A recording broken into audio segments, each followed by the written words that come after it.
কোনদিন কাবাঘরের সামনে গেলে বা কোন আত্মীয় স্বজন গেলে বলবেন, কাবাঘর দেখার সাথে সাথে প্রথম যখন কালো অংশটা চোখে পড়বে, যখন আপনি মসজিদে হেরমের গেট দিয়ে ঢুকবেন, যখন ওই Fahad gate, king Fahad gate আছে, যখন ঢুকবেন অনেক দূর থেকে কালো কালো কাবাঘরের একটু একটু দৃশ্য ভেসে উঠবে চোখের সামনে।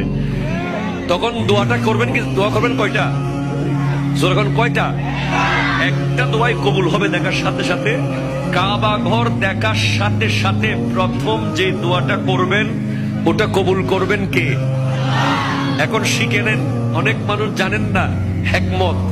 আপনি একটা দোয়া করবেন, একটাই শেষ, একটা সুযোগ পাবেন আপনি, কিন্তু আপনি এমন এক দোয়া করবেন যেন যতদিন ওখানে থাকেন প্রত্যেক দোয়া কবুল হয়ে যায়।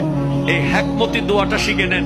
আপনি বলবেন, আল্লাহ আমি 10, 12, 15 যতদিন এখানে থাক